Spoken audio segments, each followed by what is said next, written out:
د کندوز ولایت د دشترچی ولسوالۍ سلګونه اوسیدونکي او د دې ولسوالۍ علما او شیخانو په ګډون ټول په دې علمي او کلتوري غونډه کې راټول شوي دي.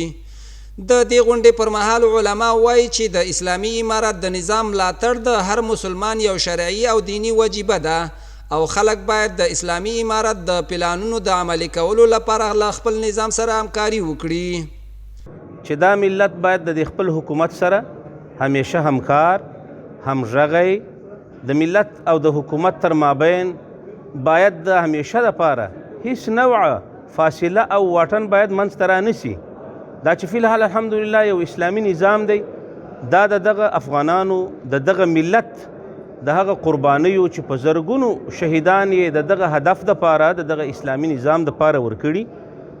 بل لور ته بیا د دشترچی ولسوالۍ اوسیدونکي هم د هیواد لپاره د اسلامي امارت له بیلابیلو برنامو څخه خوښي څرګندوي. دوی د پرمختیایي پروژو پلي کول، د امنیت تأمین او د خلکو ترمنځ د یووالي رامنځته کول د اسلامي امارت لوی لاسته راوړنې ګڼي او وایي چې هیڅکله به له اوسني نظام سره له هر ډول همکاریو څخه ډډه ونه کړي. د نظام پاک له خبره درته کوو، ډېر خوشحال یو چې نن داسې جلسه نیول سوې ده د امارت اسلامي د حج اوقافو د خوا څخه. موږ ډېر خوښ یو، غواړو چې هر وخت داسې جلسې ونیول شي او د ولس د خلکو سره هماهنګي وشي. انشاءالله ولس لکه دا 20 کاله چې د دوی شاته ولاړو بیا به هم ولاړي. دلته چې څنګه امنیت دی، څنګه مشکلاتونه نشته، امارات زموږ سره اوږه په اوږه ولاړ دي. موږ هم د هغوی سره په هر ډګر کې اوږه په اوږه ودرېږو، په هر نوع مشکلاتو کې موږ همکار یو، زموږ سره ډېر زیات همکار دي.